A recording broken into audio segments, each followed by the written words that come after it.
Hello friends, இன்றைக்கி நம்ம சேனலில் தால் ஃப்ரை எப்படி பண்ணுறதுன்னு பார்க்கலாம். என்ன குழம்பு வைக்கிறதுன்னு குழப்பமாக இருக்க டைமில் இந்த தால் ஃப்ரை நீங்கள் ட்ரை பண்ணி பாருங்கள். ரொம்ப சிம்பிளாக இருக்கும், சீக்கிரமாக செஞ்சு முடிச்சிடலாம். ரொம்ப டேஸ்டியான டிஷ்ஷும் கூட. வீடியோக்குள்ளே போகிறதுக்கு முன்னாடி மறக்காமல் நம்ம சேனலை சப்ஸ்கிரைப் பண்ணிவிடுங்க. பக்கத்தில் இருக்க பெல் ஐக்கானை கிளிக் பண்ணிக்கோங்க. அதில் ஆல்ங்கிற ஆப்ஷனை செலக்ட் பண்ணிக்கோங்க. இப்போ வாங்க தால் ஃப்ரை எப்படி பண்ணுறதுன்னு பார்க்கலாம். அடுப்பில் ஒரு கடாய் வச்சுருக்கேன். கடாய் சூடானதுக்கப்புறமா 1.5 டேபிள் ஸ்பூன் எண்ணெய் சேர்த்துக்கிறேன். எண்ணெய் சூடானதுக்கப்புறமா 1/2 ஸ்பூன் கடுகு, 1/4 ஸ்பூன் சீரகம், 1/4 ஸ்பூன் மிளகு சேர்த்து தாளிச்சிக்கலாம். தாளிப்பு நல்லா பொரிஞ்சதுக்கப்புறமா 10 பல் பூண்டு பொடியாக நறுக்கி வச்சுருக்கிறேன். கூடவே 1 இன்ச் அளவு இஞ்சி பொடியாக நறுக்கி எடுத்து வச்சுருக்கேன். அதையும் சேர்த்து நல்லா எண்ணெயிலே வதக்கி எடுத்துடலாம். இஞ்சி பூண்டு நம்ம எண்ணெயிலே வதக்கும் போது அதோட ஃப்ளேவர் தாலில் நல்லா இறங்கியிருக்கும். அதனால் இதை நல்லா வதக்கி எடுத்துக்கோங்க. இஞ்சி பூண்டோட கலர் மாறி வரணும், அது வரைக்கும் நல்லா வதக்கி எடுத்துடலாம். இப்போ பாருங்கள், நல்லா வதங்கி வந்துருச்சு. இந்த சமயத்தில் ஒரு பச்சை மிளகாவை பொடியாக நறுக்கி வச்சுருக்கேன், அதையும் நான் சேர்த்துக்கிறேன். கூடவே ஒரு கொத்து கருவேப்பிலை அதையும் சேர்த்து நல்லா நம்ம எண்ணெயிலே வதக்கி எடுத்துடலாம்.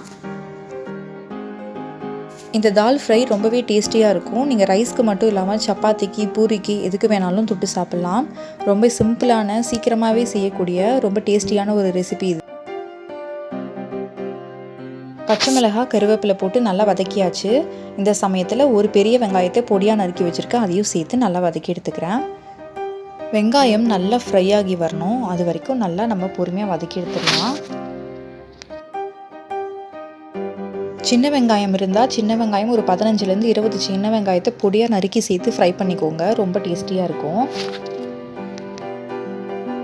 பாருங்கள், வெங்காயம் நல்லா இந்த அளவுக்கு வதங்கணும். இந்த அளவுக்கு வதங்கினதுக்கப்புறமா 2 பெரிய தக்காளியை பொடியாக நறுக்கி வச்சுருக்கேன், அதையும் சேர்த்துக்கிறேன்.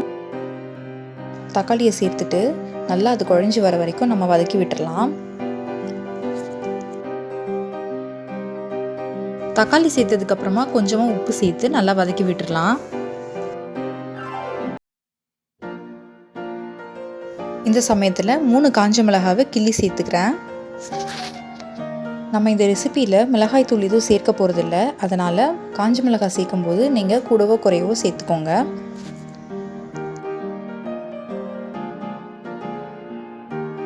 தக்காளி நல்லா வெந்து குழஞ்சி வர வரைக்கும் நம்ம வதக்கி எடுத்துடலாம்.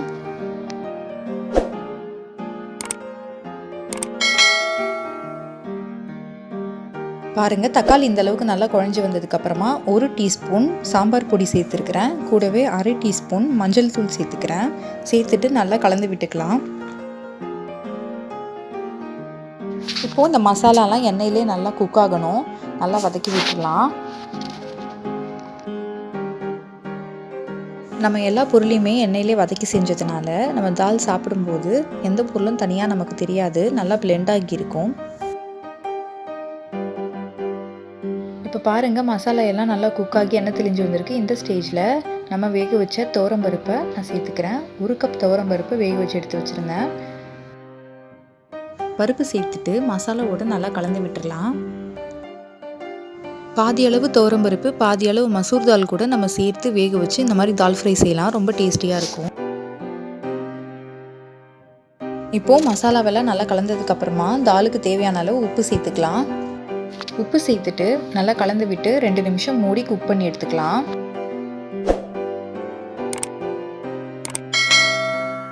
இப்போது 2 நிமிஷத்துக்கு அப்புறம் பாருங்கள், தால் ஃப்ரை ரொம்பவே சூப்பராக ரெடி ஆகிடுச்சு.